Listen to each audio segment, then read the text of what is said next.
Well, hello everybody. This is Dave Burkus for part 2 of Be Careful About Equity and Options. This is an important one because today we're going to talk about pricing your options. The price per share for option grants is an important consideration. IRS Rule 409A specifically calls for an appraisal of the value of the corporate stock within a year of any grants of options. Although there is an exclusion for early-stage businesses in which expert members of the organization or the board may make such an appraisal if they qualify according to the exemption. But after the enactment of the Dodd-Frank legislation over a decade ago, there are few or any of us who are insiders willing to step forward to provide this expert service from within.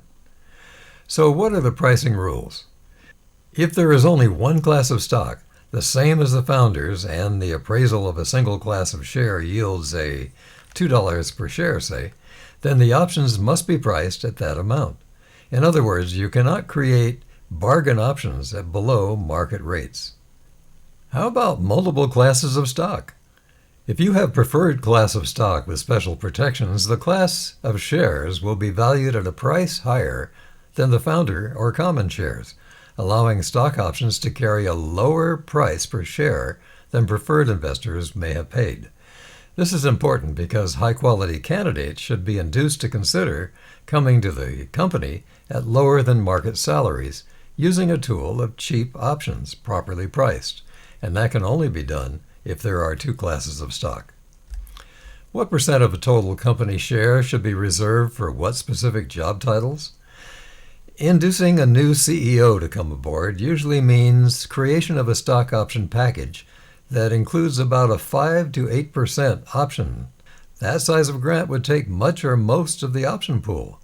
A vice president or CXO candidate typically is offered about 1.5%, sometimes 1%. Director-level employees are typically granted about 0.5%. And then all other grants usually are much lower, allowing for a typical 15% pool to last for quite a while in most companies. We'll cover board members and advisory board members at a later time. But how about vesting shares over time?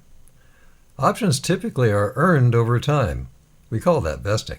If a grant of 10,000 shares is made on January 1st, typically there is a 4-year vesting period in which the employee earns the right to exercise or buy 1/48 of the shares each month. Many plans also call for a 1-year cliff in which employees are separated from the company before a year. They would be unable to exercise even the shares which might have been vested at that point because they haven't reached the cliff or first vesting period. And how about advantages to senior staff? There is an important consideration that will become an issue when sophisticated candidates for VP or above ask for special consideration. We call these trigger provisions, in which selected options are negotiated for a select group of senior managers, and they fully invest to 100% upon any change of control, no matter how far the vesting had come before that point in time. This provision allows those select individuals to perhaps profit handsomely in an acquisition by being able to exercise their options in full at the time of sale. Well, the negative side of this is the buyer may not be willing to enrich these managers so much so that they might be leaving the organization, even if the existing options are replaced with options from the buyer's company. If all this seems a bit overwhelming, we have just scratched the surface of option plans and incentive compensation.